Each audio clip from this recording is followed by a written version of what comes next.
Boa noite, gente. Boa noite. Bem? Pessoal de casa, tô... Sim. Ah, que bom. Vamos rezar para iniciarmos nossa aula de hoje. Em nome do Pai, do Filho e do Espírito Santo. Amém. Vinde, Espírito Santo, enchei os corações dos vossos fiéis e acendei neles o fogo do vosso amor. Enviai o vosso Espírito, e tudo será criado, e renovareis a face da terra. Oremos.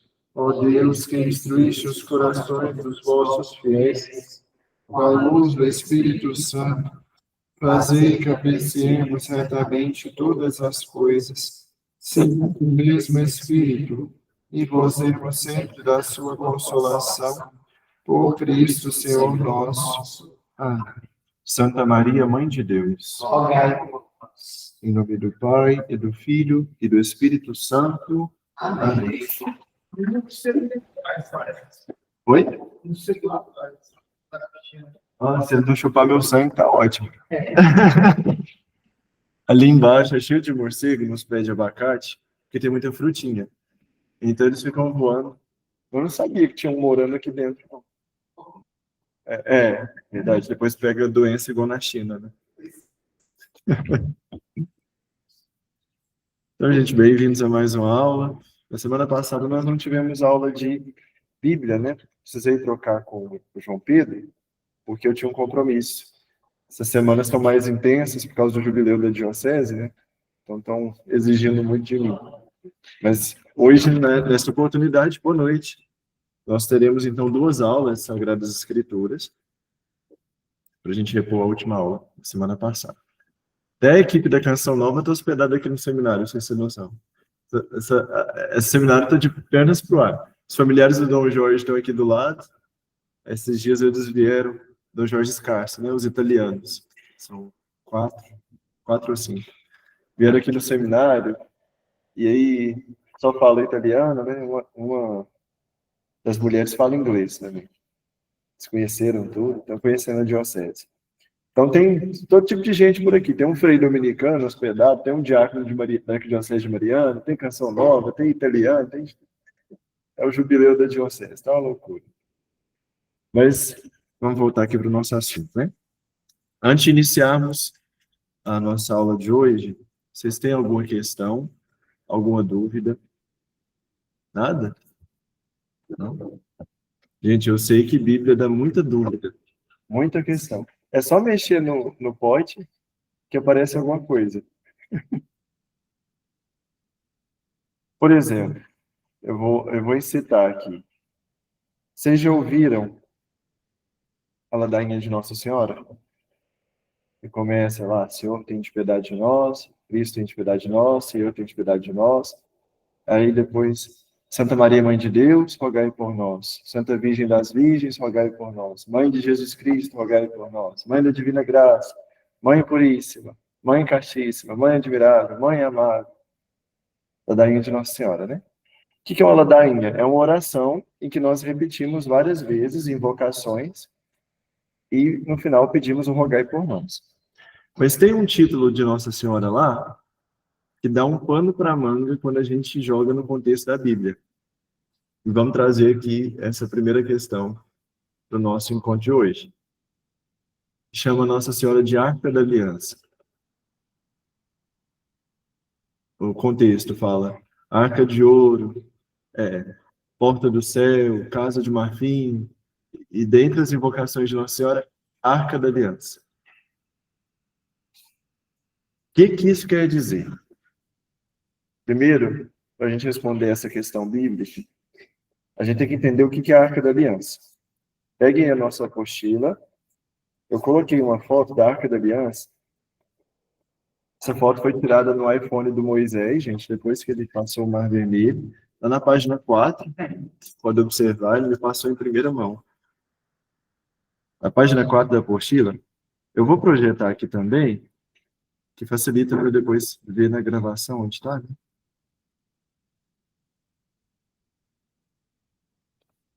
Deixa eu projetar na tela a nossa apostila.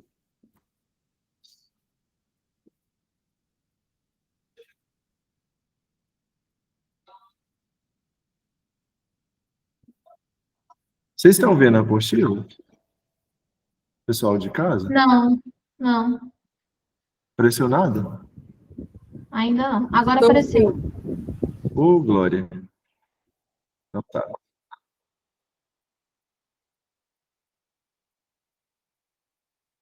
Hoje o Padre Bruno está empolgado.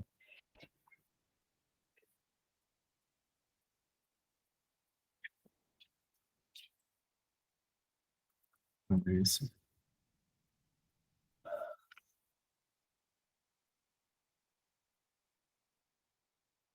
Modo leitura.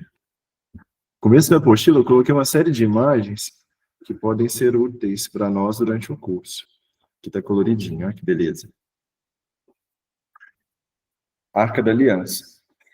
Esse objeto aqui, que é uma caixa feita de ouro, com 2 anjos querubins em cima da arca. Vocês podem observar que os anjos estão um de frente para o outro e com as 2 asas estendidas. E existiam 2 bastões aqui nas laterais, que eram bastões móveis, que se colocavam. Tá, o que é essa Arca da Aliança? Era, na época do Antigo Testamento, o objeto mais sagrado de todos, de todos, de todos.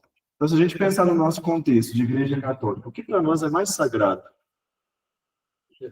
Jesus Eucarístico. É o nosso maior tesouro, né? É o que a gente não abre mão. É por causa de Jesus Eucarístico que aconteceram tantos martírios por aí, pessoas defendendo a Eucaristia, né? Arca da Aliança.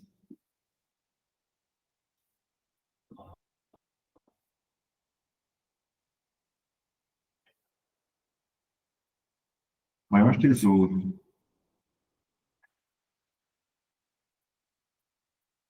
do judaísmo.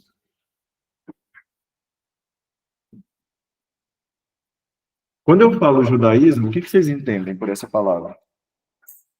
Judaísmo. A raiz, a tribo de Judá. Lembra o nome tribo de Judá. Mas o nome judaísmo ainda é mais abrangente do que a tribo de Judá. Judeus. Os judeus. Nós vamos ver ainda numa das aulas que, dentre as 12 tribos de Israel, uma era Judá. Mas com o tempo, judeu não era só quem nascia no território chamado Judá, a tribo de Judá. Era todo aquele que habitava na região ali, onde hoje é a Terra Santa. Que uma parte dela passou a se chamar Judeia. Quando a gente lê os evangelhos, a gente não ouve falar de 3 áreas: Judeia, Galileia, e tem uma outra que detestava os judeus detestavam esse povo. Samaria. Vocês podem até observar, está na página... Coloquei um mapinha. Na 2? Não, vamos na página 9. Ó, Terra Santa no tempo de Jesus.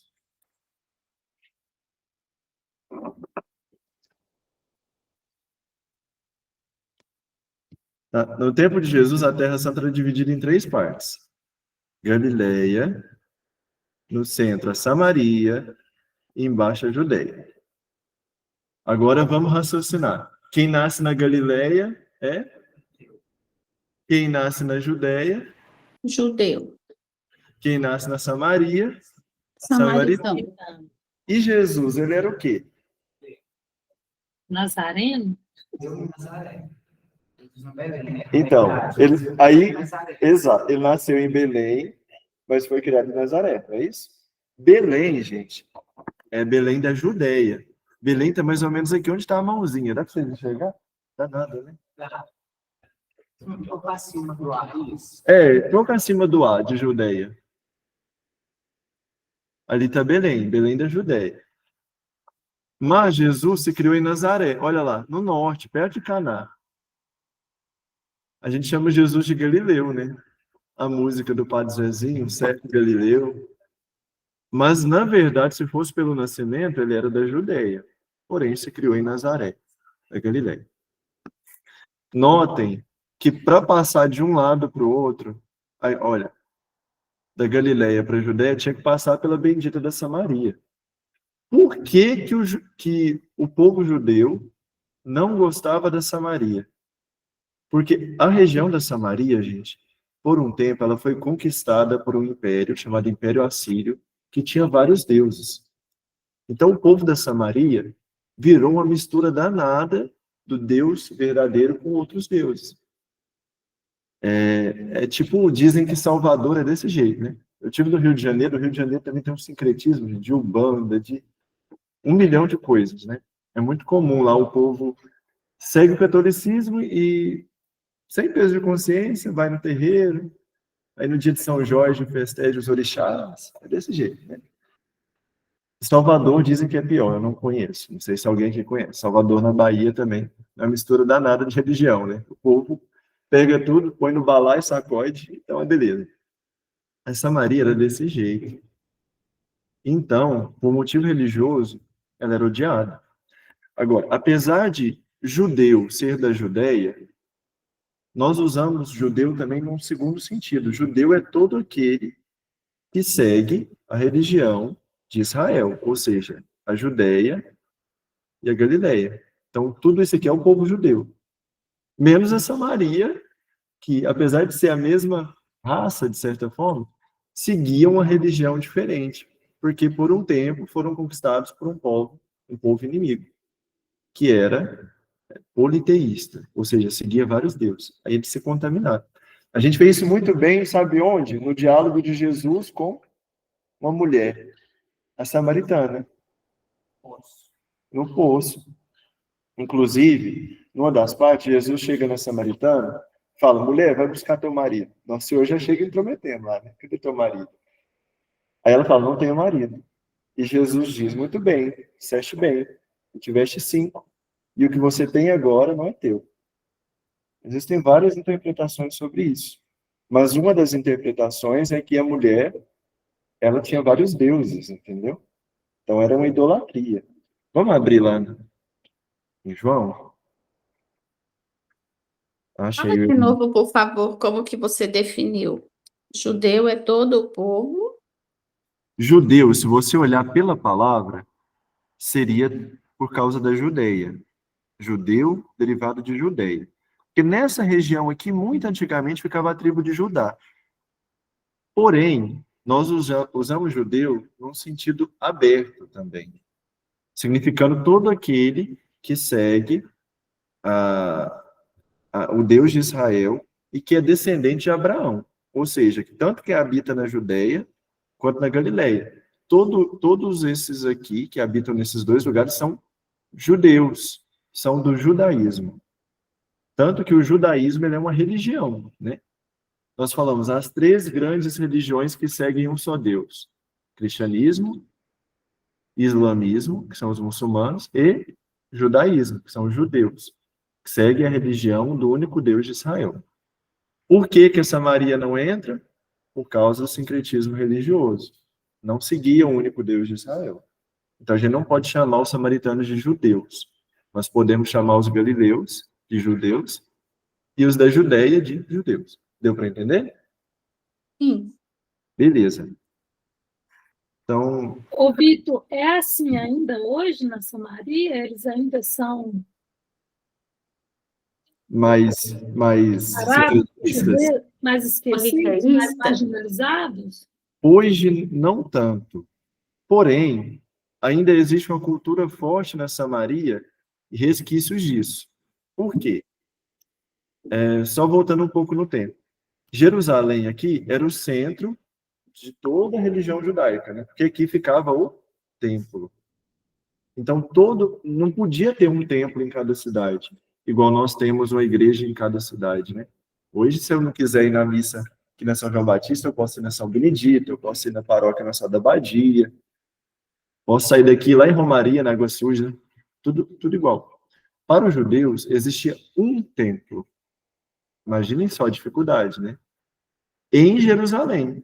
Então, vamos supor aqui que o Gustavo morasse em Cafarnaum. Olha para vocês verem, onde está Cafarnaum? É onde Jesus cura a sogra de Pedro, inclusive. Aqui, Cafarnaum. E você fosse fazer um ato religioso. um sacrifício. Onde você tinha que ir? Jerusalém. Então, se vira, monta no camelo, compra um cavalo e desce isso aqui tudo e vai para Jerusalém. O povo da Samaria fizeram um santuário próprio para eles, no Monte Gerizim. Então, lá eles faziam o sacrifício deles, o rito deles. E isso para o judeu foi uma afronta, porque não, o Deus verdadeiro mora em Jerusalém. Eles acreditavam nisso. Por quê? Porque em Jerusalém, dentro do templo, estava a Arca da Aliança. A gente vai voltar na Arca daqui a pouco. Mas para ele, gente, a Arca era a presença do Deus vivo. Para a gente entender, assim como para nós, claro, né? A grande diferença, mas só para vocês entenderem. Jesus representa a Eucaristia. Para eles, Deus estava na Arca, Deus morava ali. Por isso que Samaria era tão profana para os judeus, que quando fizeram o Monte Gerizim, estavam rivalizando com o Deus verdadeiro que mora em Jerusalém, entendeu? Agora, no diálogo da Samaritana, no capítulo 4 do Evangelho de João, eu vou achar aqui só uma passagem da Samaritana para a gente entender isso. Ó, pega João, capítulo 4, do versículo 20 em diante. João 4, do 20 em diante. Nossos pais, a Samaritana falando para Jesus, nossos pais adoraram, ou seja, prestaram culto nesta montanha.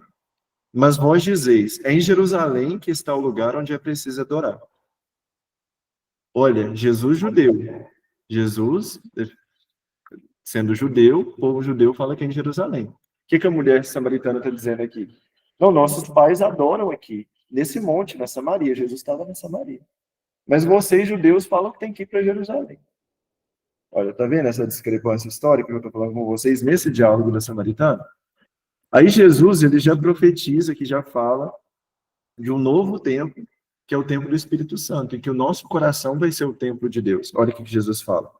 Acredita-me, mulher, vem a hora em que nem nessa montanha, ou seja, nem na Samaria, nem em Jerusalém, adorareis o Pai. Adorareis o Pai. Aí pula lá para o 23. Mas vem a hora, e é agora, em que os verdadeiros adoradores adorarão o Pai em espírito e verdade. Ou seja, até os judeus vão estar errados, porque Deus não vai morar em Jerusalém somente.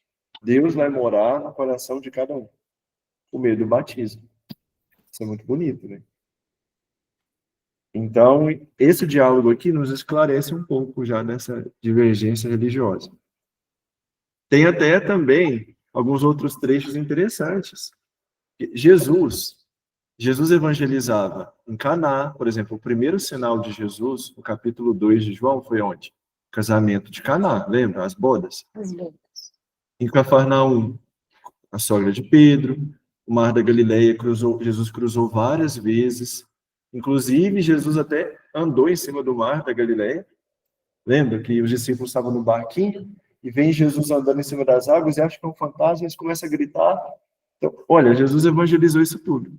Mas Jesus andava por aqui também, Jerusalém e tal, o sul aqui.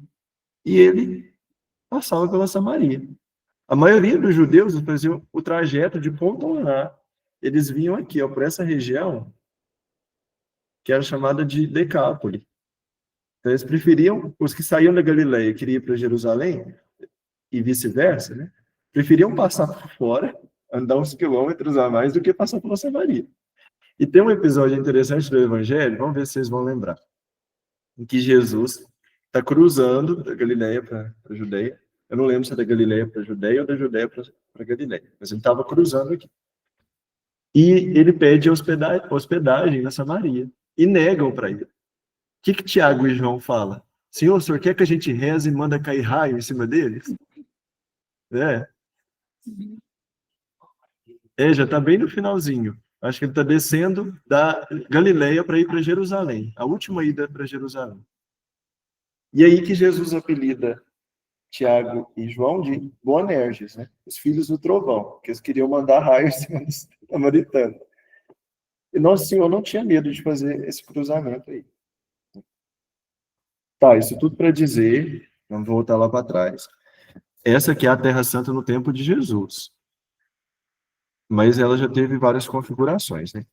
E Aqui- aí também que tem aquela passagem que o bom samaritano, não é? Que cuida da Isso. pessoa doente, é nesse pedaço, né? Que passou. É uma parábola de Jesus muito interessante que se resgatou. Jesus fala de uma pessoa que sofreu na mão dos assaltantes e foi deixado na beira da estrada. Quem passa por essa estrada? Um sacerdote, um levita e um samaritano. Jesus está contando essa parábola para judeus, para dizer o seguinte: o bem às vezes vai vir de quem vocês menos imaginam. Vocês se acham superiores? Pelo contrário, o bem vem de onde vocês menos esperam. Porque o sacerdote, o sumo sacerdote, olha para vocês verem aí na página 4. Eu até coloquei uma foto de Arão, o irmão de Moisés, o primeiro sumo sacerdote. Ele era o chefe do culto no templo. Então era a maior autoridade religiosa que existia em Jerusalém. Era o representante de Deus. O próprio representante de Deus não parou. Passou direto. Quem eram os levitas? Levitas eram aqueles que se dedicavam também ao culto do Senhor. Eles serviam no templo. Mas em hierarquia eram inferiores ao sumo sacerdote e aos sacerdotes, né? Se bem que os levitas em si eram sacerdotes também. Mas olha, os levitas, eles, por exemplo, carregavam a arca. Até hoje, já viram o Templo de Jerusalém do Edir Macedo, que tem lá em São Paulo? Que ele fez uma réplica do Templo de Jerusalém. Lembra de... Nunca viram, não? Vocês têm internet? Pesquisa aí. Templo de Jerusalém, da Igreja Universal do Reino de Deus. Pesquisa aí para ver.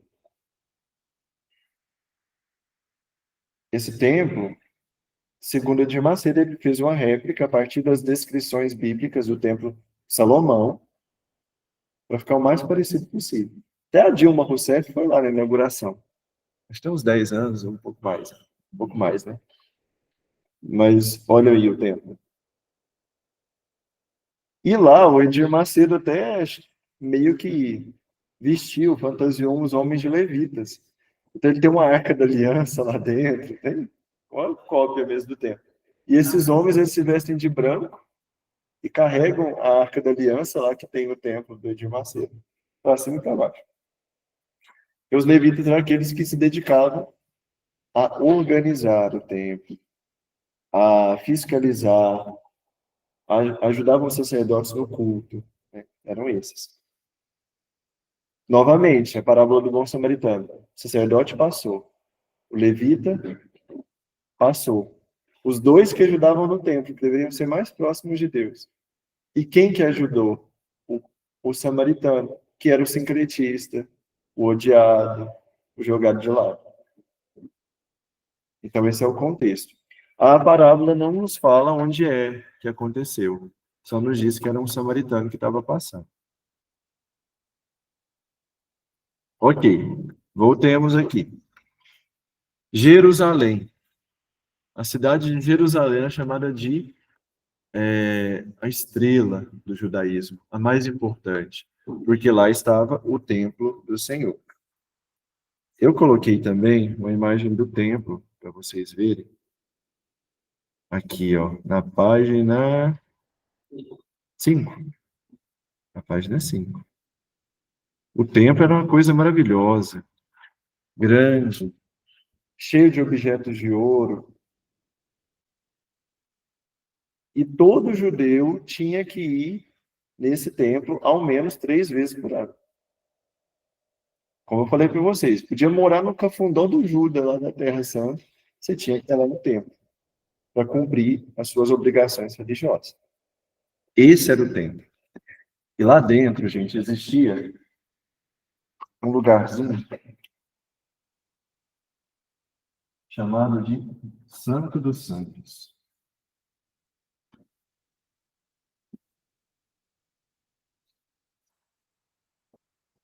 Já ouviram falar Santo dos Santos?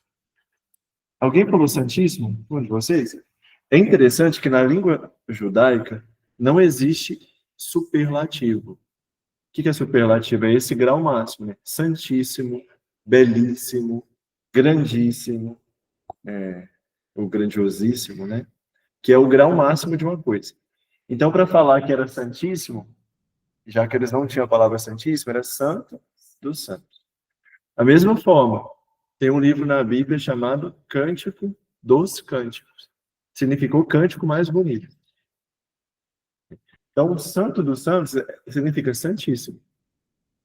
Era o quartinho, o cômodo mais sagrado do templo. Tanto que lá ninguém podia entrar. Ninguém pisava lá dentro. Aqui, no Santo dos Santos, tinha uma cortina, gente. Ela ficava sempre fechada. Porque aqui dentro ficava a Arca da Aliança. Era tão sagrado, que o sacerdote entrava uma vez por ano para fazer um sacrifício, mas para não ver a arca, ele tinha que encher o cômodo de incenso. Ele punha queimar incenso, o que acontecia? Fumaça subia e ele não via a arca, para não ver a presença de Deus que estava na arca. Inclusive, volta lá na imagem da arca, na 4, página 4.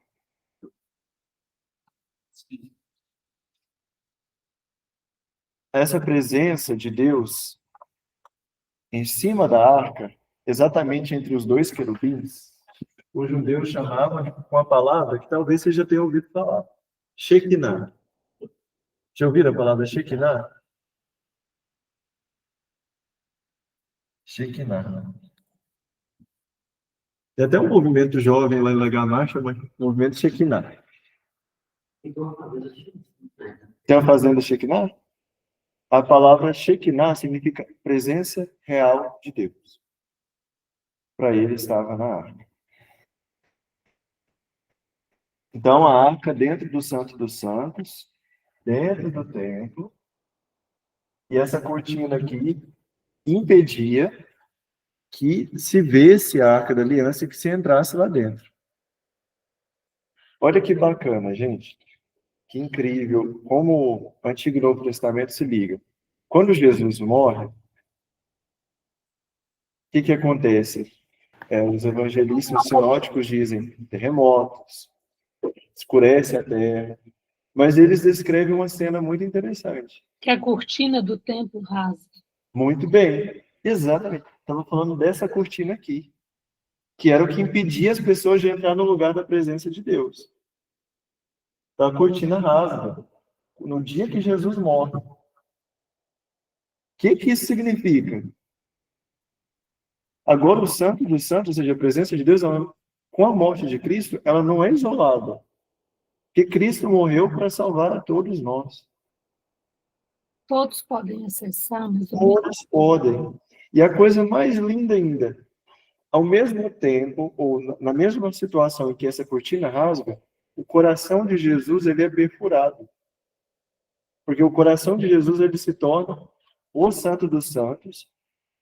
Lembra? Perfura o coração de Jesus com a lança? Escorre sangue e água, né? O coração de Jesus se torna o Santo dos Santos, onde todos nós temos que entrar agora. É o nosso esconderijo. É a nossa morada. É a porta. nossa, que lindo. É bonito, não é? É maravilhoso isso. Então, quando vocês estiverem na Sexta-feira da Paixão e ouvir esse trecho, vocês vão lembrar disso. A cortina do Santo dos Santos rasgou. Que a presença de Deus agora é para salvar todos nós. É para todos nós entrarmos aqui. Professor, Sim. uma vez num encontro de casal,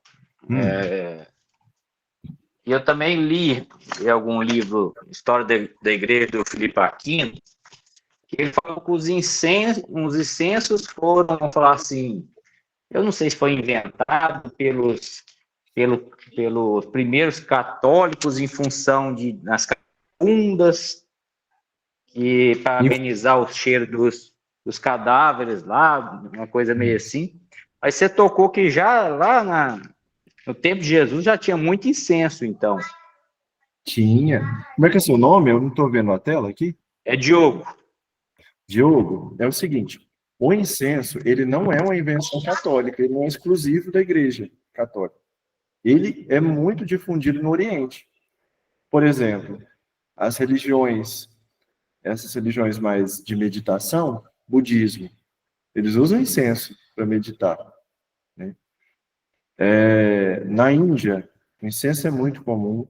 No Oriente Médio como um todo é muito comum. Então, o incenso não é católico, por assim dizer, de origem. Inclusive, antes dos católicos utilizarem, os judeus já usavam o incenso. Porém, a origem do incenso em si não está ligada ao ritual fúnebre de tirar o cheiro das catacumbas. Para isso, usava outras substâncias. Por exemplo, mirra e aloés.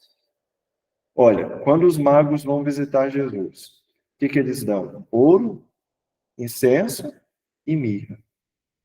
Um grande teólogo chamado Orígenes, ele interpreta o seguinte: o ouro é porque Jesus é rei, a realeza, a riqueza. O incenso, porque ele é Deus. Eu só queimo incenso diante de Deus. E a mirra, porque ele iria morrer. Então, a mirra e o incenso não são a mesma coisa. O incenso não se queima, pelo menos na cultura judaica cristã, não se queimava no funeral. Mas a mirra, sim. A mirra e o aloés era aquilo que usava para embalsamar o corpo. No caso de Jesus, por que as mulheres vão no sepulcro no domingo? Para embalsamar o corpo de Jesus. Então elas estão levando mirra e perfume. Mas não era incenso. Mirra e perfume. Não deu tempo. Nosso Senhor foi tirado às pressas da cruz. Muito rápido. Por quê? Porque tinha festa, só que essa festa coincidiu com o sábado. Que Jesus morreu na sexta, né? Outro dia era sábado. O que é o sábado para o judeu? Sábado é sagrado, é o Shabat. Ninguém pode trabalhar no Shabat, no sábado. Então não dava tempo de ungir o corpo de Jesus. José de Arimateia desceu correndo, envolveu nos panos, pôs no sepulcro, no modo de fala, e tapou o sepulcro. No domingo, os evangelhos sinóticos, quando eu falo sinóticos, desculpa não ter explicado. Evangelhos sinóticos são Mateus, Marcos e Lucas. Sinótico.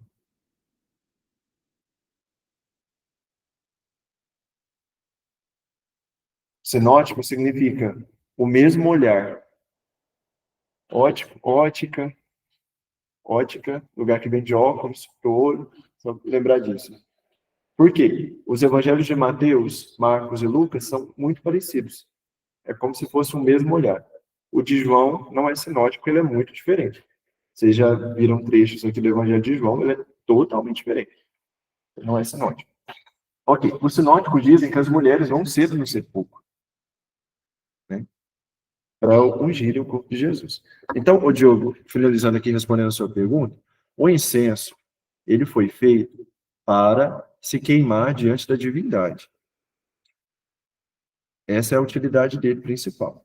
Inclusive, no livro do Apocalipse, tem uma descrição muito interessante. Na visão de São João, ele vê o céu e vê um anjo com um turíbulo de ouro fumegante. Sabe o que é turíbulo? Aquele objeto que a gente usa na missa, que o coroinho, o acólito usa, que sai incenso, sai fumaça. É o turíbulo. São João fala que ele viu um turíbulo com incenso saindo, e esse incenso subia. E ele representava a oração dos santos. O incenso, ele simboliza isso, a nossa oração, que junto com a fumaça, como se fosse a fumaça, ela sai daqui do nosso coração e vai subindo até as mãos de Deus. Esse é o símbolo. Tem até um salmo que diz que a minha prece suba até vós ao Senhor, e a minha oração como oferta da tarde, né? Suba até vós, no sentido de subir como um incenso. Esse é o sentido. O incenso é usado na oração. Deu para esclarecer?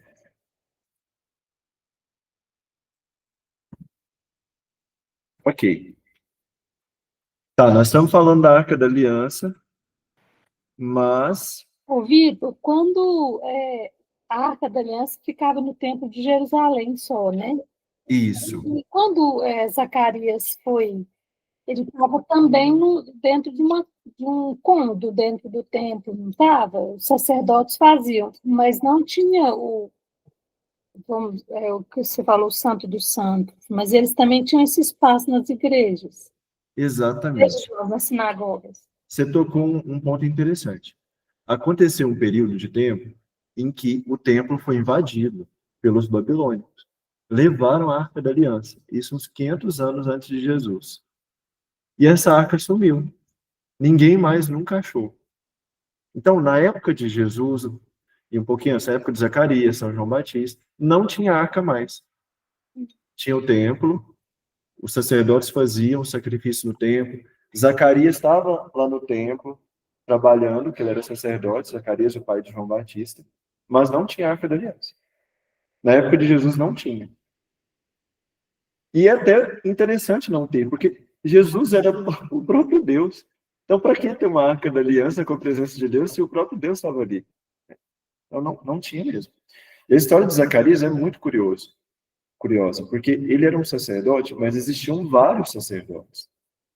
Era um sumo sacerdote, o maioral, tipo o bispo, né? E tinha os outros sacerdotes. E eles faziam um rodízio para servir. Acredita-se que na época de Zacarias tinha 1.200 sacerdotes que faziam um rodízio. Então, cada sacerdote servia, sei lá, cada 10 anos.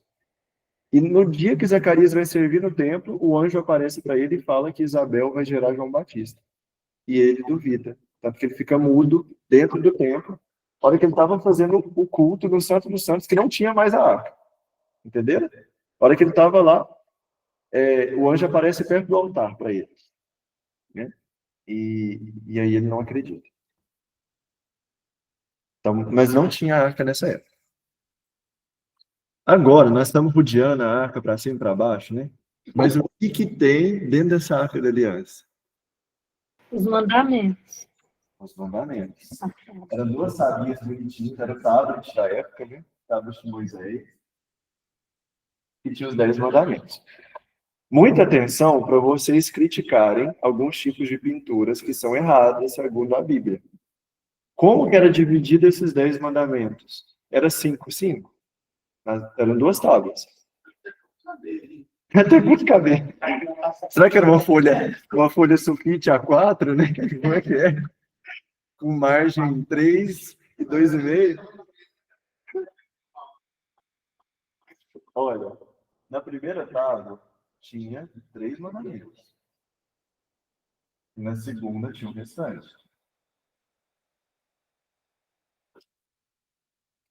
Então, se vocês verem por aí alguma pintura de Moisés segurando 2 tábuas e tá 5 de cá e 5 de lá, tá errado. E a divisão, ela não é à toa. Não é porque não cabia mais, depois da 3 ia ter que fazer outra tábua. Os 3 primeiros mandamentos se referem diretamente a Deus. Amar a Deus sobre todas as coisas, não tomar seu santo nome em vão e guardar as festas, que são celebrações religiosas que dizem respeito a Deus. As festas de guarda. Felizmente, isso às vezes no Brasil é muito esquecido, né? Nós temos dias de guarda, que são preciosos, né? E a igreja pede que nós santifiquemos com a participação na Santa Missa, por exemplo, 1º de janeiro, dia de Santa Maria, Mãe de Deus, né? E outros, Ascensão do Senhor, São Pedro e São Paulo, que a gente santifique participando da missa e, se possível, guardando aquele dia, evitando trabalhos que prejudiquem a nossa oração, digamos assim. Então, a igreja pede isso. Mas, terceiro mandamento. Os outros se referem à nossa relação mútua entre nós. Honrar pai e mãe, não mentir, não matar, não cobiçar as coisas alheias, não desejar a mulher do próximo. Se refere à relação entre pessoas. Ok. Essas tábuas estavam dentro da arca.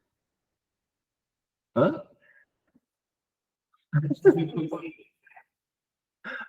Gente de casa, tem um morcego voando aqui, sabe? Não sei se é o Batman. Tá bem atrás aqui. Só Deus. Mas Só para descontrair, Vitor, vocês estão recebendo. Só para descontrair, vocês estão recebendo os italianos. Lá com certeza não deve ter pernilongo. E aí? Menina, aqui tá uma nuvem de pernilongo. Que eu durmo no meu quarto e acordo lá no refeitório. Eles até me carregam. O trem tá feio. Vão viver muitas experiências. Será que italiano já teve picado de pernilongo? Nem sei se tem pernilongo na Itália. Vão levar essa experiência do Brasil. Não, o melhor foi... Tem um parente do Dom Jorge aqui, um carecão. Não sei se vocês viram fotos ou vídeo deles, né? Tá circulando nas redes da diocese. Aí ele bateu o olho em mim e falou, te conheço. Falou comigo. E eu... Nunca te vi, né? Aí ele falou que conhece no Instagram. Meu Deus.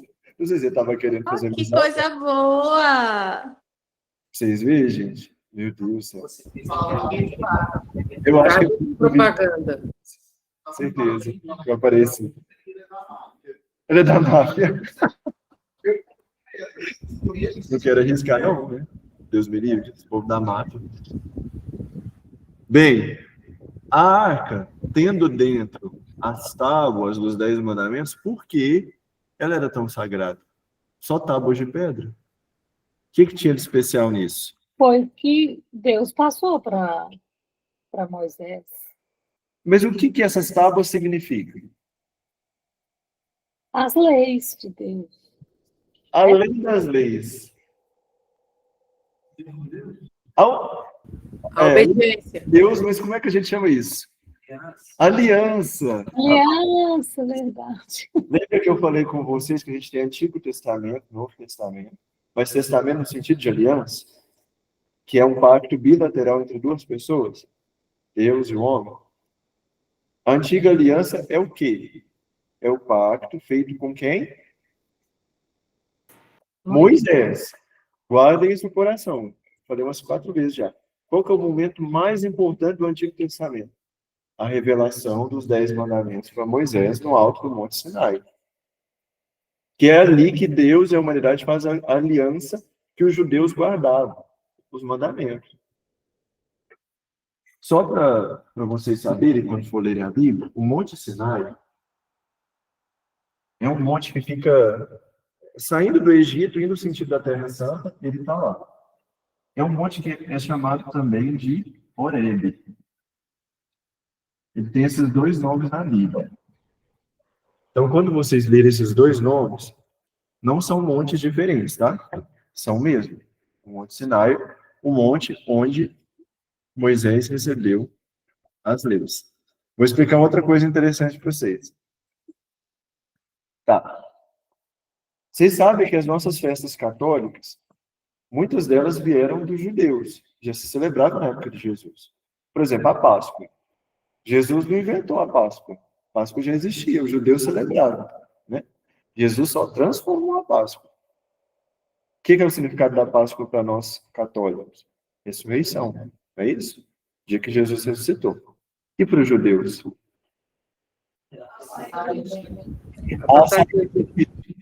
Era a passagem. Quando eles saíram da escravidão para a liberdade, conduzidos para a terra prometida, né? E olha que o sentido, no fundo, é o mesmo. Porque a Páscoa é quando Jesus ressuscita para nos libertar da escravidão do pecado. Tá vendo que o fundo espiritual é o mesmo? Os judeus eram escravos no Egito, mas escravos no sentido literal, tinham que fazer tijolo, estavam brigando com aquela escala de trabalho, né? Isso aqui é escala 5x2, sei lá o que. Lá no Egito Antigo era 7x0. Os judeus trabalhavam para os egípcios de noite. E saíram, foram para a terra da liberdade. E Cristo fez isso conosco na Páscoa. Tá, a Páscoa já existia. Jesus celebrava a Páscoa, no sentido judeu. E existia também uma outra festa. Já existia antes dos católicos, existia para os judeus. Que acontece 50 dias depois da Páscoa. Qual que é o nome? Pentecostes. Essa festa também não foi inventada pela igreja, ela já existia. E Pentecostes, gente, eles celebravam o dia em que Moisés recebeu as leis no Monte Sinai. Deixa eu achar um mapa aqui para vocês verem. Ah, ótimo. Olha o mapa 3. Nós temos aqui o Egito. Estão localizando o Egito aí? Na África. Pouca gente sabe que o Egito fica na África. Acho que o Egito fica na Ásia, né? Mas é da África. Então tá aqui o Egito, os judeus eram escravos aqui.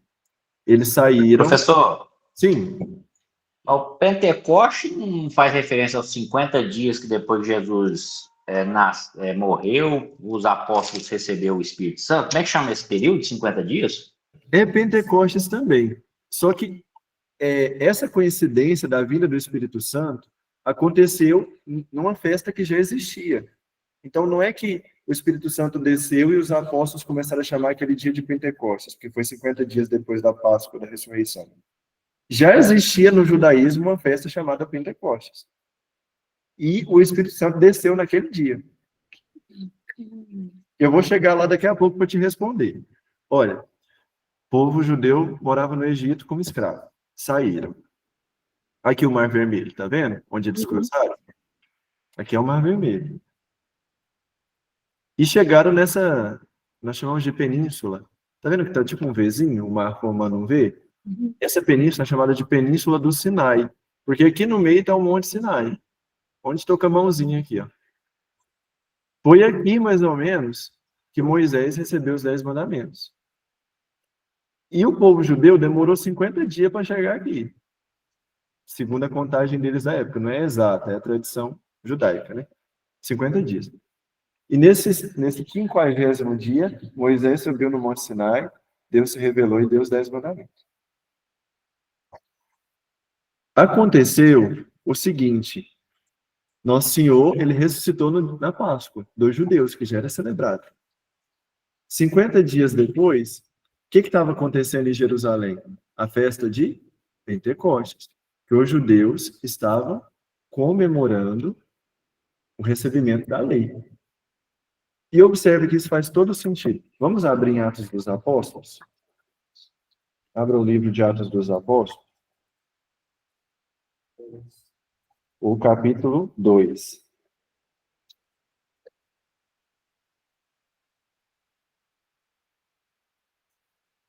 Notem que Lucas começa o capítulo 2 de Atos dos Apóstolos já falando do dia de Pentecostes. Dando a entender que ele já existia. Ó, tendo se completado o dia de Pentecostes. Agora, uma outra coisa.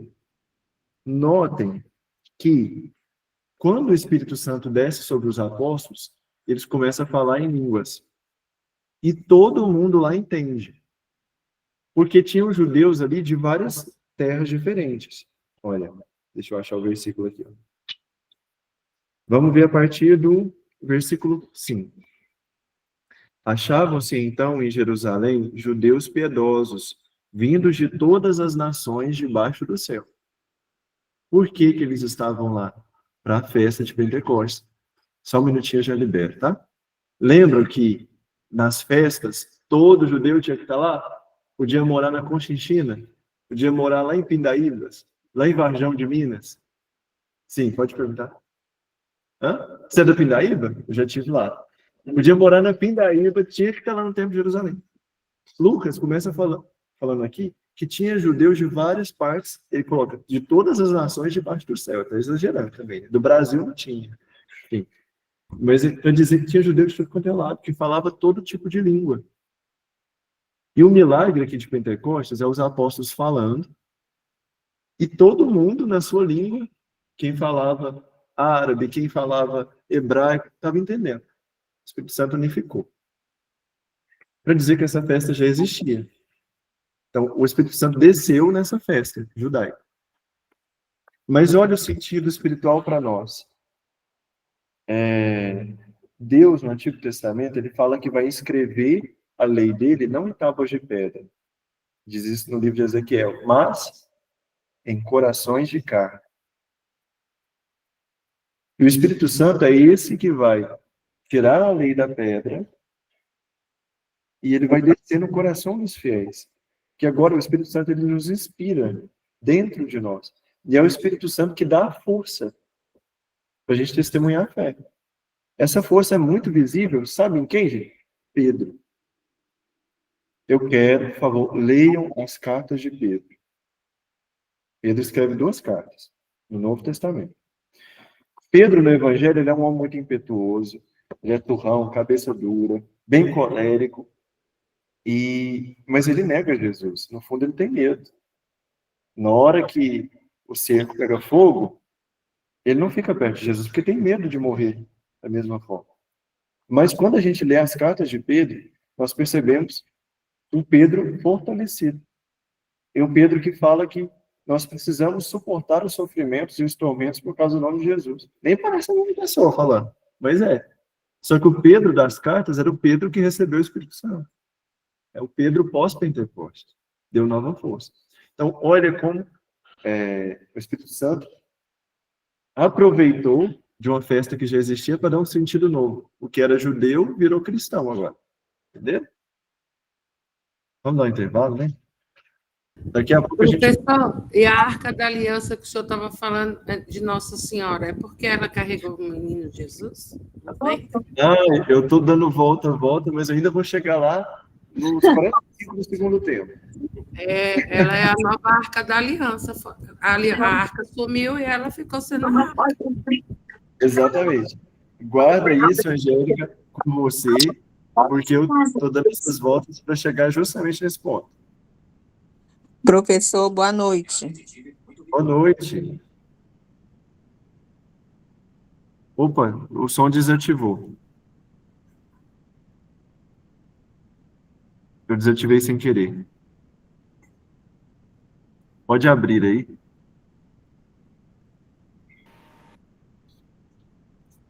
Quem tinha falado? Shalom Projeto Social. Pois é, eu desativei o som sem querer, que eu achei que tinha aberto sem perceber, sabe? Que estava aberto. Deixa eu ver se eu consigo abrir aqui. Ah, cadê? Aqui. Consigo. Mas vamos para o intervalo, daqui uns 10 minutinhos a gente volta. Tá bem. Nossa, eu tô amando a aula hoje.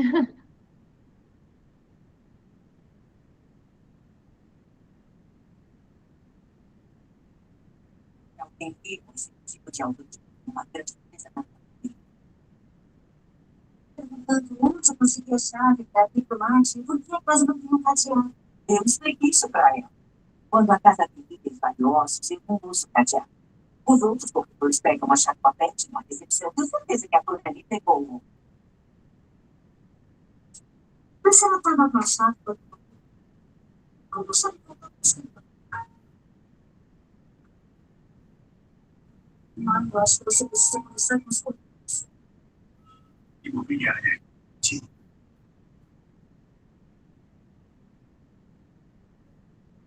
Eu respondi que você não vai apresentar a oferta do cliente. Eu diria que a pessoa... Não, obrigada. Espero que ele acabe. Eu falei com o dono dessa casa da tia Gisele, que foi muito feliz. Alô, seu áudio está aberto.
Não tem nada dentro.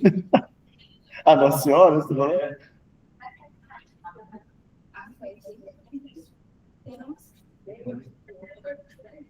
Uhum. Não, isso aqui é item decorativo.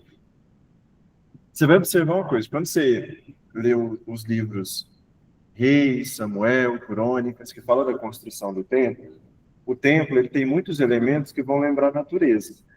Por exemplo, aqui tem a figura desses bois, mas dentro do templo, Porta dos Santos, tinha desenhos de romãs, de árvores. O sentido era lembrar o paraíso, o Éden, que o homem perdeu pelo pecado. Como se junto da presença de Deus ele voltasse àquilo que é original. Mas aqui nesse caso, esse item que você colocou, ele é uma piscina de bronze. Então aqui é como se fosse uma bacia enorme. E os touros, eles vão significar a força que sustenta. E dentro era onde o sacerdote se purificava, se lavava. Tinha água dentro. Porque eles matavam bois. Vocês imaginam, que sangue jorrando por tudo quanto é lado. Matavam e queimavam a oferenda. Aí eles se purificavam. Um ritual chamado de ablução. Era feito aqui. Gente, bora lá então? Let's bora. Professor, Agora sim, pode perguntar. então, voltando, em algum momento em grupo de oração, as pessoas falam em língua, que é o dom, enfim, eu pergunto para você,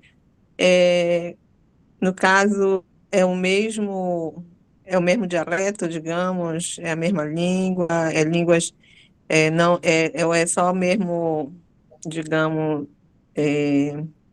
sons, né, eu compreender, mas ela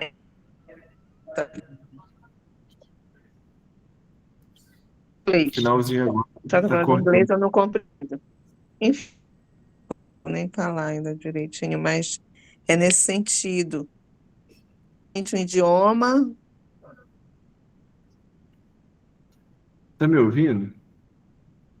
pode falar. É porque o seu áudio cortou um pouquinho no final, mas eu entendi a pergunta, só o final que cortou.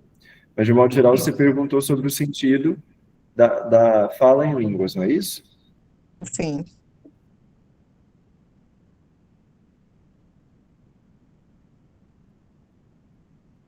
O pessoal de casa está me ouvindo bem? Estou com medo de estar cortando. Sim. Estamos te ouvindo. Beleza, então era só o áudio aí que estava dando ruim, né? Vamos ler o trecho de Pentecostes para a gente entender o sentido aqui da oração em línguas, ou da efusão desse dom, né? Vocês ainda estão no capítulo 2 dos Atos? Tendo-se completado o dia de Pentecostes, estavam todos reunidos no mesmo lugar. De repente, veio do céu um ruído, como o agitar-se de um vendaval impetuoso, que encheu toda a casa em que se encontrava. Antes da gente chegar na parte de línguas, vou ressaltar uma coisa interessante aqui. Olha, de repente veio do céu um ruído como o agitar-se de um vendaval, ou seja, um vento muito forte, impetuoso. Isso aqui, para a gente que está lendo em português, não faz muito sentido.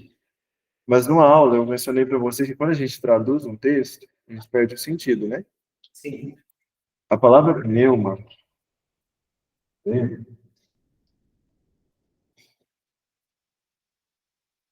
A palavra pneuma, ela significa ar, vento, espírito.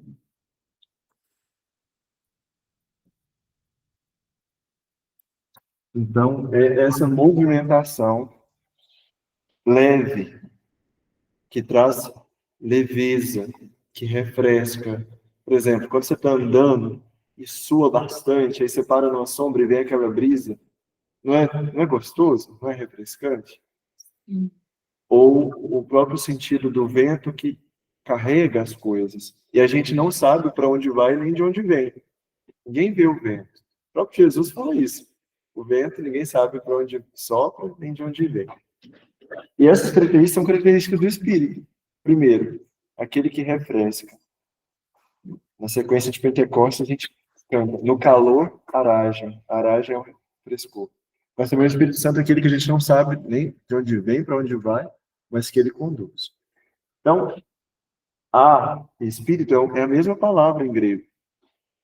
Pneuma. Hagios pneumático. Espírito Santo. Como é que chama o médico do pulmão? Pneumologista. O pulmão, né, respira o ar. Então aqui Lucas ele está fazendo um jogo de palavras, vocês estão entendendo? Quando ele fala um vento impetuoso começa a soprar no Pentecostes, já é sinal da atuação do próprio Espírito. Apareceram-lhe então línguas como de fogo, que se repartiram e pousaram sobre cada um deles. E todos ficaram repletos do Espírito Santo. E começaram a falar em outras línguas, conforme o Espírito lhes concedia se exprimirem. Começaram a falar em outras línguas, ou seja, não na sua língua materna. Achavam-se então em Jerusalém judeus piedosos, vindos de todas as nações que há debaixo do céu. Com o ruído que produziu, a multidão acorreu e ficou perplexa, pois cada qual os ouvia falar em seu próprio idioma. Pronto, até aqui é o suficiente. Nós falamos aqui de um dom chamado de glossolalia. Glossolalia. Que era o dom que os primeiros apóstolos tiveram de se comunicar com pessoas que não falavam a mesma língua do que eles. Eu disse para vocês dos italianos que estão hospedados aqui do lado do seminário. Vieram aqui, foi muito engraçado, gente. Nosso ambiente no seminário é um pouco fechado, a gente está acostumado com as pessoas que moram aqui. Quando chega gente de fora, os meninos ficam com muita vergonha. Ainda mais que o italiano ninguém sabia falar. Então todo mundo encantou para um lado, e os italianos ficaram do outro. Foi muito engraçado, vocês tinham que ver. Mas não tinha comunicação. É difícil de comunicar, né? Quando não se fala a mesma língua. A não ser que você faça ali uns sinais, né? Aí a pessoa entende. Mas é difícil. Os apóstolos receberam o dom de aquilo que eles falavam, todo mundo que nem era daquele país entendia. E esse é o sentido da glossolalia aqui nos nossos apóstolos. Por isso que deixa eu escrever aqui. Isso. Glossolalia. Glossa é língua. Então, glossário é um lugar em que tem palavras de uma língua. Né?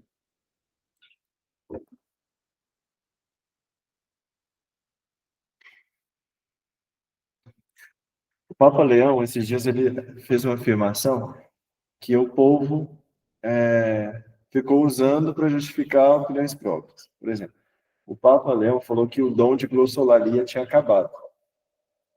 Aí, uns pegaram e falaram, tá vendo, para quem ora em línguas, Papa Leão acabou de falar que o dom de línguas não existe, que acabou. O dom de orar em línguas, eu digo, como a gente vê muito, por exemplo, na renovação carismática, nos movimentos mais carismáticos. Mas não é isso que o Papa Leão estava falando. O Papa Leão estava falando disso que eu acabei de falar com vocês nos Atos dos Apóstolos. Que os apóstolos receberam o dom de se comunicar com todo mundo. Um dom infuso do Espírito Santo. E depois, quando a igreja começou a se espalhar pelo mundo inteiro, esse dom não precisou mais. Olha, não precisaria de um apóstolo, hoje em dia, ter esse dom de se comunicar com alguém que fala português, porque a gente tem a igreja no Brasil, tem padre. Vocês entenderam qual que é a dinâmica? Na época, estava resumida aos 12 apóstolos, eles precisavam anunciar, receber esse dom. Então, esse é o sentido. Agora, quando a gente fala no sentido de dons de línguas, do jeito que a gente vê hoje em dia, nos movimentos carismáticos, tem passagens que são usadas para justificar, especialmente em São Paulo, né? Que Paulo fala que alguns receberam o dom de falar em línguas, e outros receberam o dom de interpretar. Mas são referências muito, muito rasas, né? Dom João Bosco, ele costuma dizer que, eu não sei se foi ele, eu acho que foi ele mesmo que vivenciou uma experiência curiosa sobre isso quando ele estava no Canadá, de veracidade mesmo. Né? A questão é um dom. Eu, por exemplo, não tenho. Não sei. Eu não entendo muito bem como é que se define isso no sentido dentro da renovação, né? Mas eu nunca fiz, não sei bem como é que é. O pouco que eu entendo não é, pelo que a renovação fala, um tipo de oração que você fica inconsciente, entendeu? Aquilo que você está lá meio fora do ar, e aí o Espírito Santo está te usando para falar uma coisa, entendeu? Não é que você fique inconsciente. E, é claro, a oração em língua ela tem que ter um propósito edificante. Isso é o que nós sabemos por causa da Bíblia.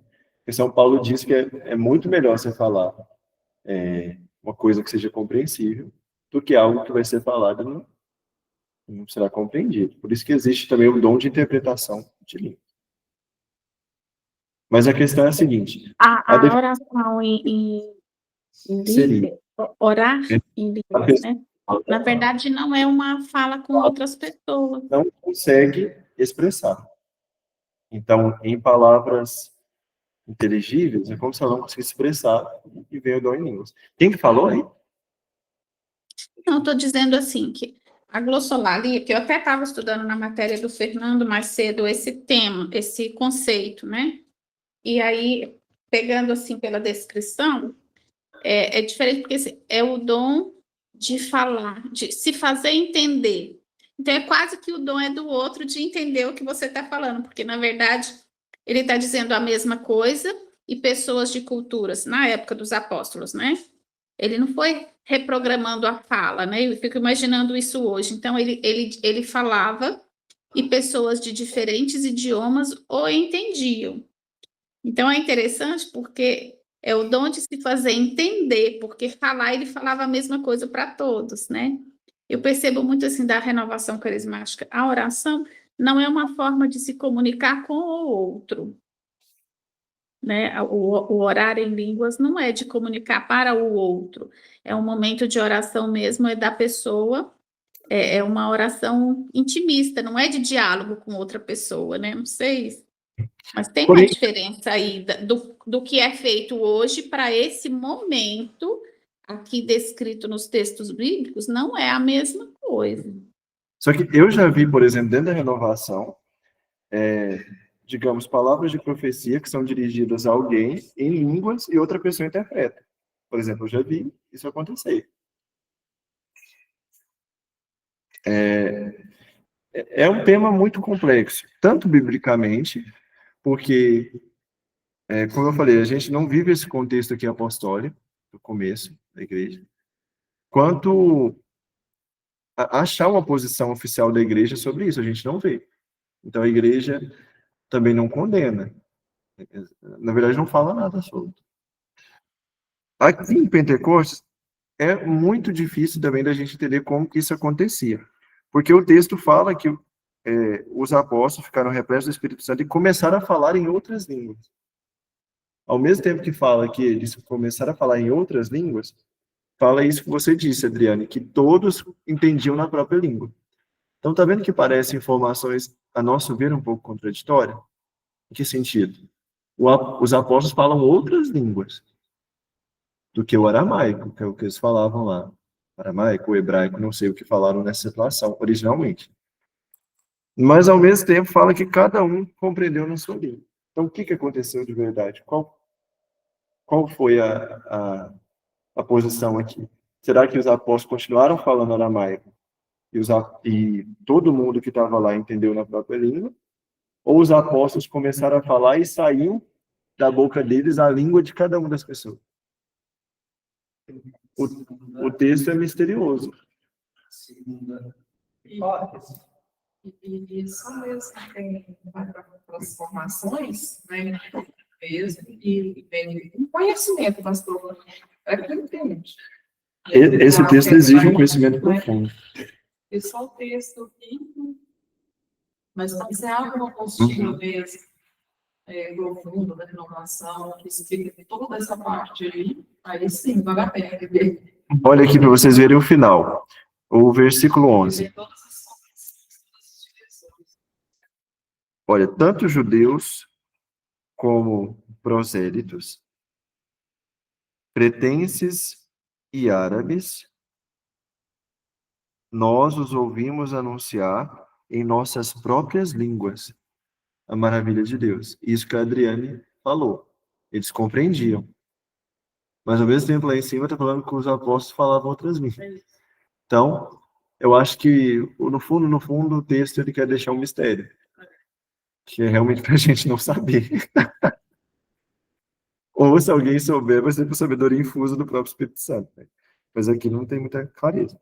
Prosélitos, essa palavrinha é bom vocês grifar na Bíblia, porque aparece em alguns contextos do Novo Testamento. Quem que é prosélito? Prosélito é uma pessoa que não veio do povo judeu, mas se tornou judeu. Por quê? Para os judeus, a questão da raça é muito importante. Eles é um povo meio fechado, entendeu? Eles não misturam com outras raças. Se casam entre os judeus, porque são descendentes de Abraão. Todos carregam o mesmo sangue nas veias. Abraão, Isaac, Jacó, as 12 tribos, eles não se misturam. Aí os prosélitos eram esses que não eram do sangue judeu, por exemplo, gregos, enfim, outros povos, que se tornaram judeus. Ok? Tá, vamos voltar para a Arca da Aliança. Jesus amado. A gente ainda está com a pergunta de pano de fundo, que é por que Nossa Senhora é a Arca da Aliança? Já estamos 2 horários nessa labuta. Ó, tá vendo? A gente vai fazer pergunta. Deixa eu caçar uma passagem aqui na Bíblia, só um minutinho. Meu Deus, não.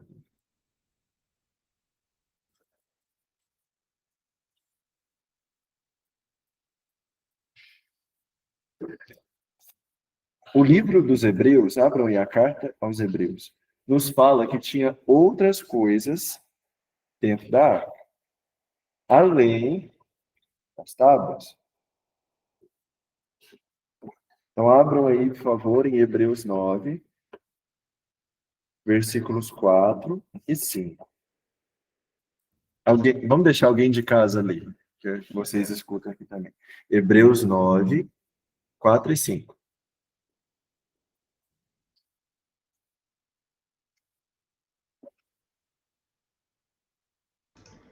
Estavam aí o altar de ouro para o incenso e a arca da aliança, toda recoberta de ouro, na qual se encontrava uma urna de ouro que continha o maná, o bastão de Arão, que tinha florescido, e as tábuas da aliança.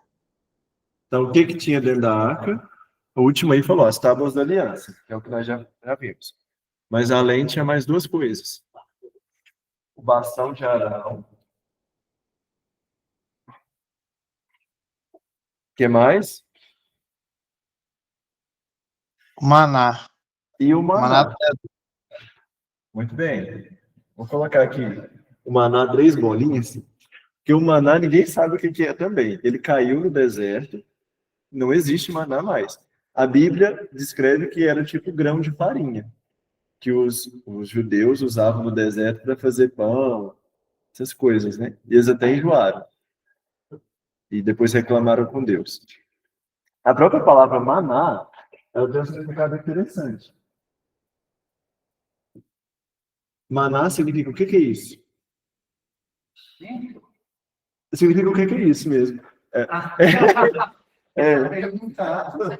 Não, eu não estou perguntando, não. O significado de maná é o que é isso? Porque começou a cair do céu aqueles grãos de farinha e o povo, o que é isso? Aí, maná, em hebraico. Esse é o significado. Olha, as 3 coisas que tinham dentro da Arca da Aliança. Que ficava dentro do Santo dos Santos, que ficava dentro do templo, e o templo ficava onde? Jerusalém. Então não pode esquecer disso, não. Arca, dentro do Santo dos Santos, dentro do templo de Jerusalém, dentro da cidade de Jerusalém, na Judéia. Escadinhas. Então, o maná, que caiu no deserto, o povo estava no deserto, não tinha nada para comer, reclamava de tudo. Oh, a gente não tem água, aí manda água. A gente não tem comida, mandou o maná, que é o pão caído do céu. Olha que coisa interessante. No capítulo 6 do Evangelho de João, Jesus vai falar assim para os judeus: vossos pais comeram do maná e morreram. Eu sou o pão vivo, descido do céu. Quem come deste pão viverá eternamente. Olha, Jesus falando que ele é o novo maná. O pão que caiu do céu, o maná, no Antigo Testamento, todos os judeus que comeram morreram depois. Era um pão que saciava só naquele instante. No outro dia, caía de novo do céu. A Bíblia diz que ele caía na hora da manhã, junto com o orvalho, todos os dias. E você só podia juntar aquilo que você fosse comer no dia. Lembra dessa ordem que Deus dá no Antigo Testamento, no livro do Êxodo? Então você saía lá com o seu cestinho de manhã, você que acordava à tarde ia perder o maná, né? Ia ficar sem comer. Tinha que acordar cedinho, catava lá o que você ia comer no dia, fazia os pães e pronto. Não podia guardar. E Jesus, no Evangelho de João 6, ele vai falar que ele é o pão vivo.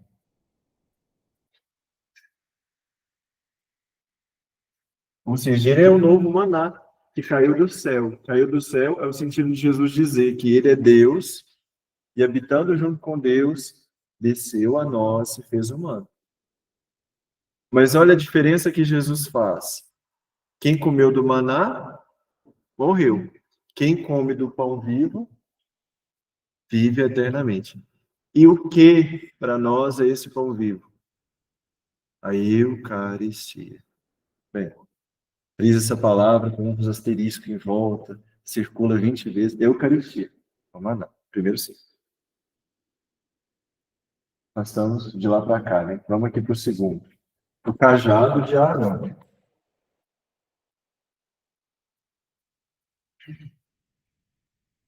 Quem foi Arão? Eu acabei de... já pisei aqui na apostila tudo, calma. Arão, eu já disse que foi o irmão de Moisés. E ele foi escolhido por Deus para falar no lugar de Moisés. Tem muita gente que fala que Moisés era gago. Vocês já ouviram isso? Moisés era gago. Interessante, eu vi um filme recente, chama O Discurso do Rei. O pai da rainha Elizabeth II, lembra da Betinha que morreu? Elizabeth II. O pai dela, o rei George VI da Inglaterra, era gago, tadinho. E ele teve que fazer um monte de aulas de dicção. Sendo rei, tinha que fazer muitos discursos, né? Passou por muita dificuldade. Mas a Bíblia não diz que Moisés era gago. É uma conclusão. Quando Deus fala com Moisés, para ele anunciar a libertação, se confrontar com o faraó, Moisés fala assim: eu sou incircunciso dos lábios. Pode ser que ele não falava bem, pode ser que ele gaguejava, pode ser que ele tinha vergonha. Não sei, a Bíblia não é clara quanto a isso. Mas vamos assumir que ele era gago. Arão era aquele que falava, muitas vezes, no lugar de Moisés, que o acompanhava até o tempo. Depois, quando eles saíram do Egito, Arão se tornou o sumo sacerdote. Então, ele era responsável pelo culto a Deus, pela parte religiosa. Moisés tinha 2 irmãos. Além do Arão, era qual a outra? A mulher? A Maria ou Miriam. Esses 2 nomes. Então, o cajado de Arão, o que significa para nós? Sacerdote. Cajado de um sacerdote. Como se fosse o báculo do bispo. Olha que interessante. Já repararam? Aquele cajado que o bispo usa, chama báculo. A palavra báculum, em latim, significa cajado.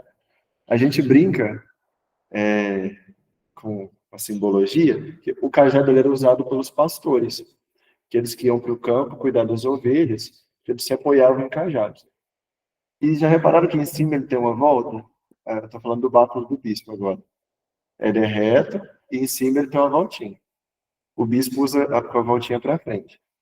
Aí é assim, a volta é para pegar a ovelha perdida pelo pescoço e puxar, e a parte embaixo lisa é para cutucar que está lerda para andar. Então é assim que guia o rebanho. A que está extraviando, você puxa pelo pescoço, e a que está lerdando, você cutuca para andar mais depressa.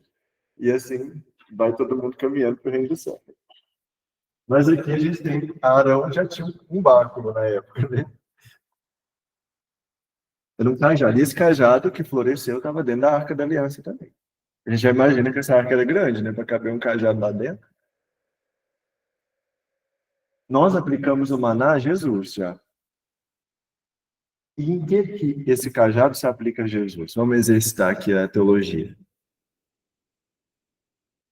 O que a gente pode trazer uma simbologia de Cristo no cajado de Arão? Cristo, sacerdote dos sacerdotes. Bom pastor.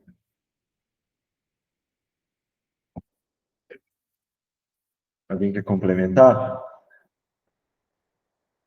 Em que a gente se apoia. Vamos pensar, o que faz um sacerdote?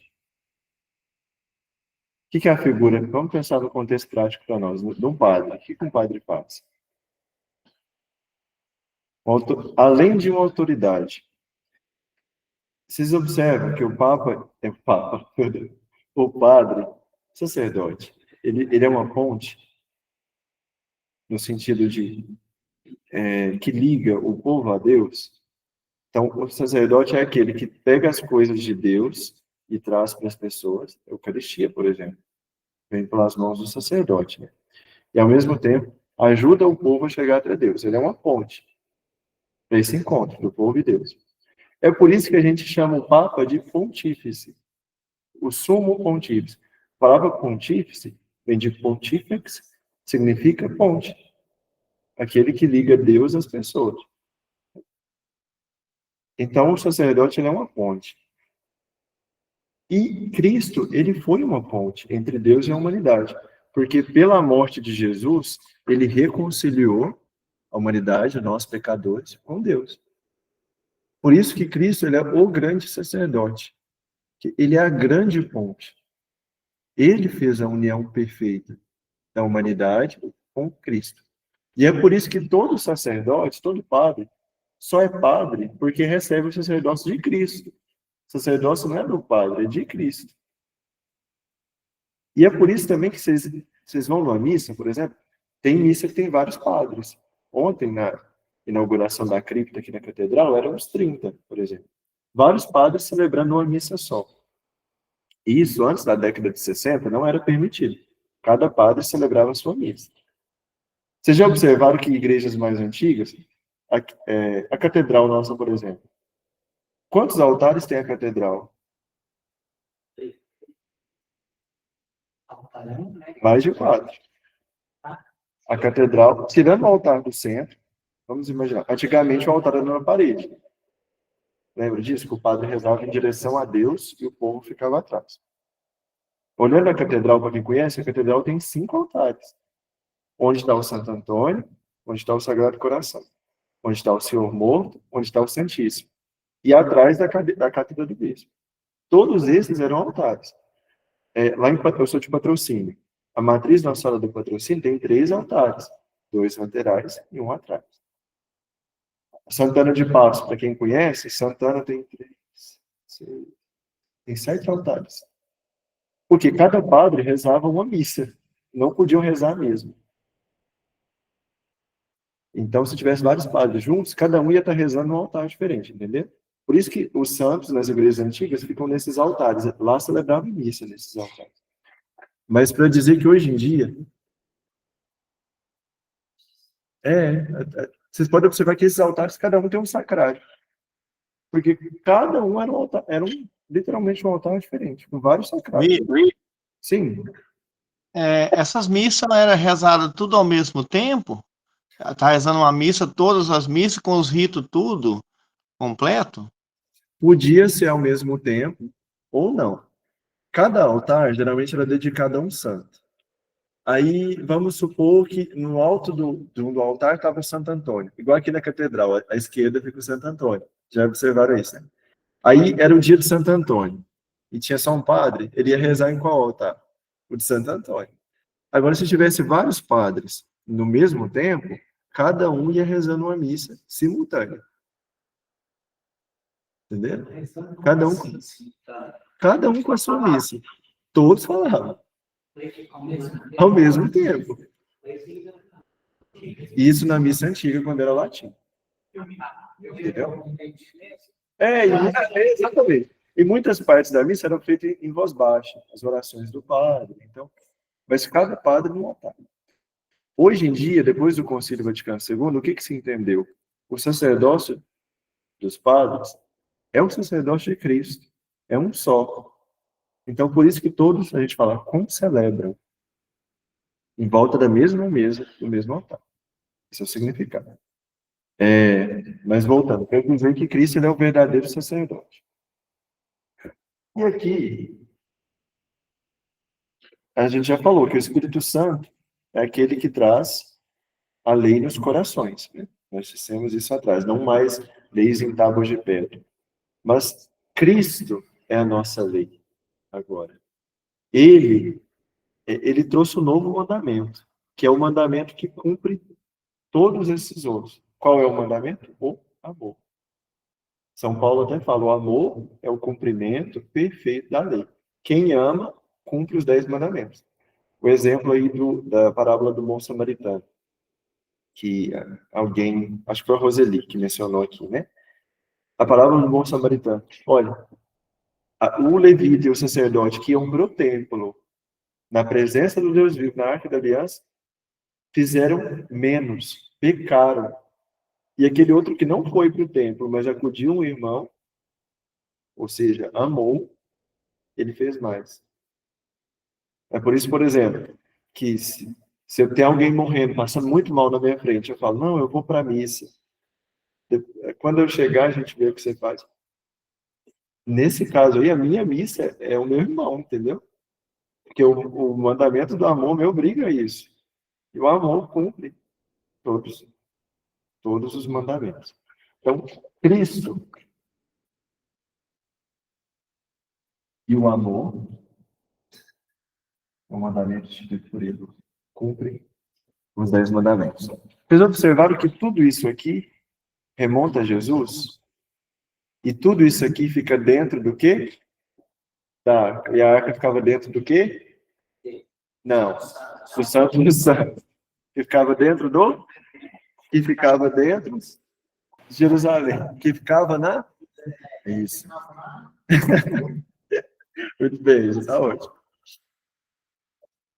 Agora, gente, a Judeia seria como se fosse um estado. Vamos usar essa comparação. A Judeia é um estado, a Judeia, Minas Gerais, que é mais legal, né? Samaria, não vou nem falar, os outros estados. E Espírito Santo, Rio de Janeiro e São Paulo. Judeia, Samaria e Galileia. Observe uma outra coisa, gente, na página 5. Aliás, antes disso, eu vou concluir aqui, depois eu explico melhor. Por que Maria é a Arca da Aliança? A arca protegia esses 3 objetos, que, no fim, apontam para Cristo. E Maria carregou Cristo. Aí eu vou achar as referências bíblicas para você. Mas aqui, antes disso, vamos lá na página 5. Vocês vão observar 2 fotos.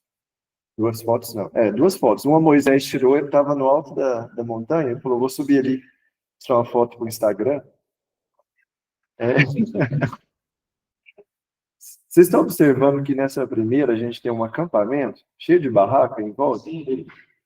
E não temos um templo de tijolos, nós temos umas barracas de lona. É uma tenda. E embaixo nós temos o templo de pedra. Quando o povo estava caminhando no deserto, o povo de Israel, os judeus, saindo do Egito, eles tinham que caminharam 40 anos. Né? Entre idas e vindas, entre tentações a Deus, e Deus castigava, vocês vão ficar aí até todo mundo morrer, mas 40 anos.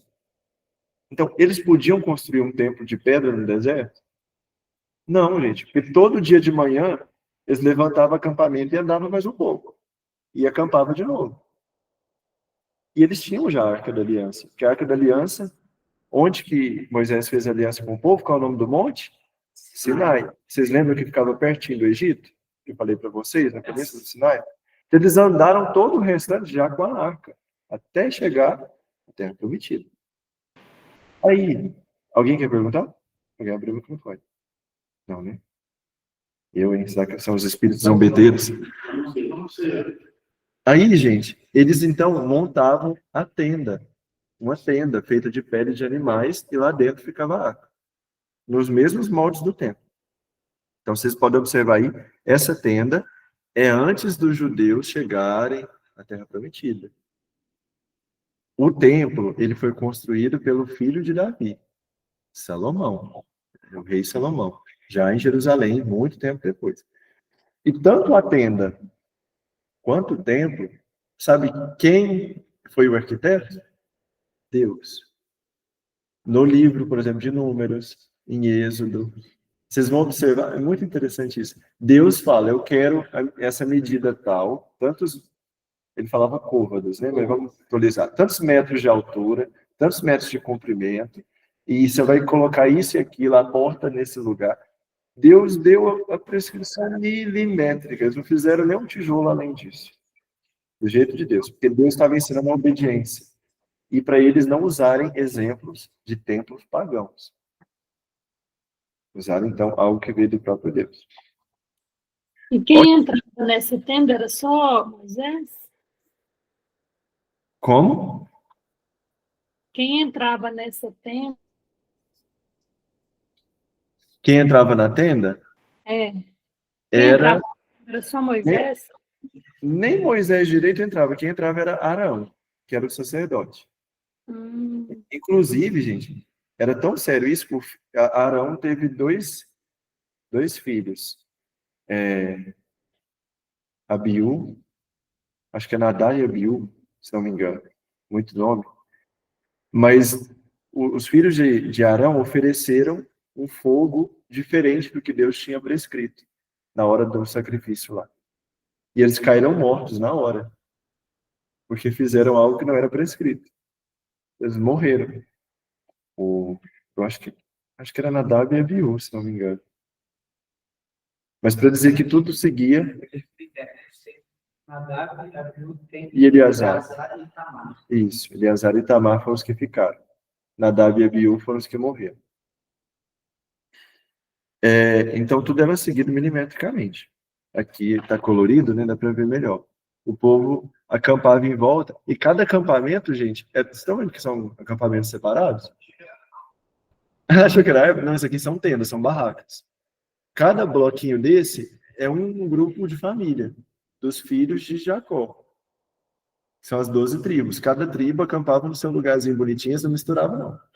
Então, vamos supor, a família Cacheta era ali, a família Ferreira de lá, a família Gonçalves dali, eram, no caso, os clãs. Mas, nossa aula está quase acabando. Maria, então, é a nova Arca da Aliança. Vamos abrir, lá no Antigo Testamento,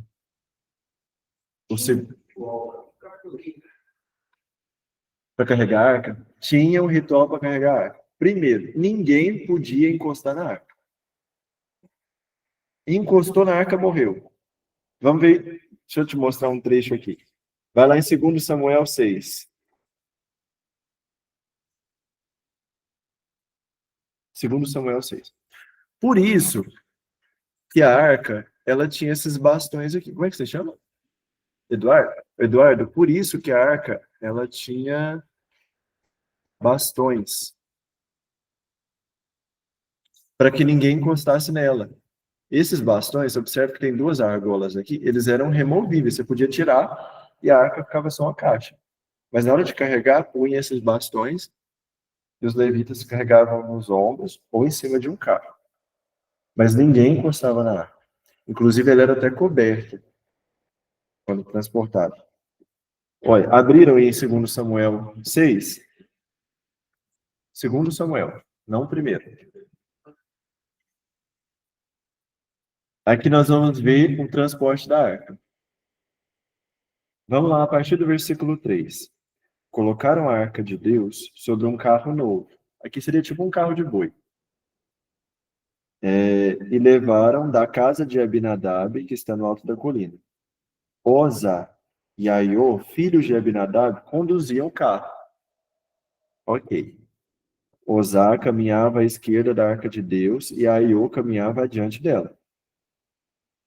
Davi e toda a casa de Israel dançavam diante do Senhor ao som de todos os instrumentos de madeira e cipreste, de cidras, dantar de cima. Ao chegar a ira de Nacon, Osá, que era um dos dois que estava vigiando a arca, estendeu a mão para a arca de Deus e a sustentou, porque os bois estavam fazendo a arca tombar, como se o carro de boi tivesse empinado, e a arca estava caindo. O que o Osá fez? Pôs as mãozonas lá. Então a ira do Senhor se acendeu contra Osá, e ali mesmo Deus o feriu com essa loucura, e ele morreu. Ali, ao lado da arca de Deus. Imagina, gente, se com isso, com essa profanação da arca, as pessoas já morriam, e os sacrilégios contra a Eucaristia. Quem atenta contra o próprio corpo de Cristo. Achou que estava ajudando, mas descumpriu a ordem de Deus. Isso é para dizer o seguinte, que quando é vontade de Deus, a gente não acha que fazer de outra forma vai resolver a situação. Deus sabe mais. Então, se ele permite uma coisa que acontece, ou se ele pedir uma coisa, é porque o bem vai vir dali. E a gente não sabe mais do que Deus. Com certeza, Deus não ia deixar essa arca cair. Mas desobedeceram. Vamos continuar lendo o versículo 9? Nesse dia, Davi teve medo do Senhor e disse, como virá a arca do Senhor ficar na minha casa? Por isso, Davi não quis... Vocês estão acompanhando? Tá certinho? Por isso, Davi não quis transferir a arca do Senhor para a cidade de Davi. E a levou para a casa de Obed-edom de Gade. A arca do Senhor ficou 3 meses na casa de Obed-edom. O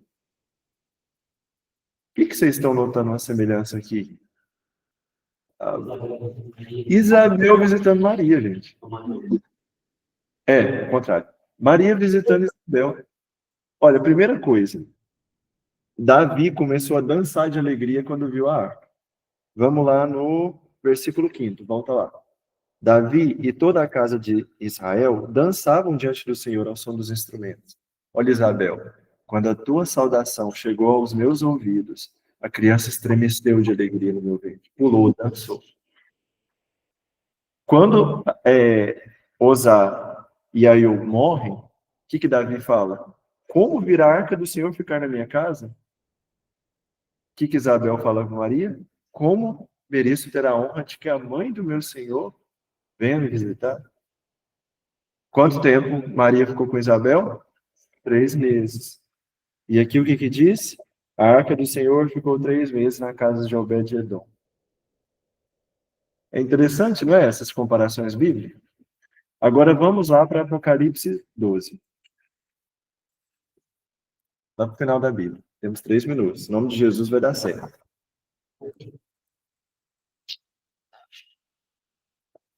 Apocalipse 12. O apóstolo João começa dizendo: um grande sinal apareceu no céu, uma mulher vestida de sol, tendo a lua debaixo dos pés. Na cabeça, uma coroa de 12 estrelas. Stefano dodecastera, coroada com 12 estrelas. Nós usamos essa leitura para simbolizar quem? Nossa Senhora. Vestida de sol, porque Jesus é o sol. Maria é aquela que se vestiu perfeitamente de Cristo. Em cima da lua, porque a lua significa a mudança. A cada 7 dias a lua muda de fase, né? Crescente, minguante, nova. E se Maria está em cima da lua, ela passou dessa fase terrena de mudança, ela está na eternidade. E coroada de 12 estrelas, o 12 significa as 12 tribos de Jacó no Antigo Testamento, e no Novo, os 12 apóstolos. Ou seja, Maria é cercada de todo o povo de Deus. Mas, interessante, no versículo anterior, olha no final do capítulo 11. Capítulo 11, versículo 19, imediatamente antes. O templo de Deus que está no céu se abriu e apareceu no templo a arca de sua aliança. Houve relâmpagos, vozes, trovões, terremotos e uma grande tempestade de granizo. Como que João viu a arca da aliança 100 anos depois de Cristo, se ela tinha desaparecido? Eu não falei para vocês que ela tinha sido roubada pelos babilônicos, Nabucodonosor?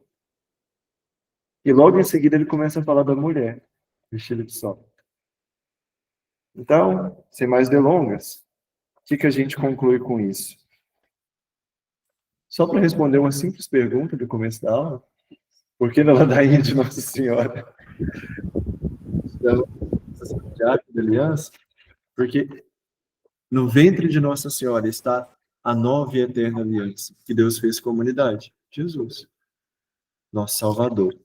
Ele que é o pão vivo descido do céu, ele que é o verdadeiro sacerdote, e ele que é o amor de Deus, o cumprimento perfeito dos mandamentos.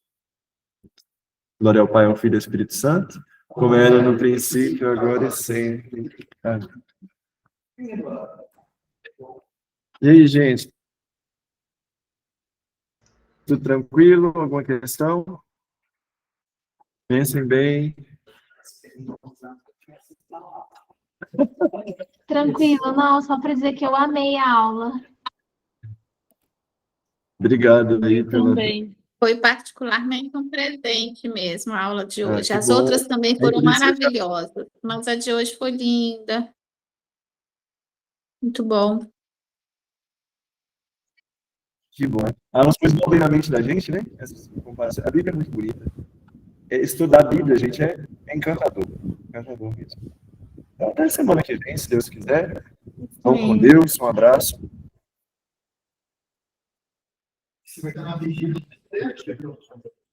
Provavelmente eu vou virar a noite lá, certo? E no outro dia, sábado, cedo, trabalhando. Pois é, tem que estar lá também. Eu acho que eu não vou participar. As palavras do Padre Marcos, eu acho que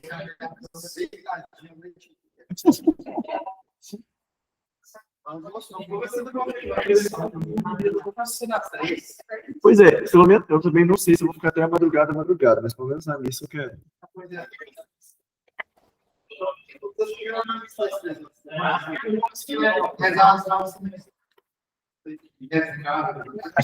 Reza às 8, né? Às 9. Não é nada, com Deus, boa noite. Com Deus.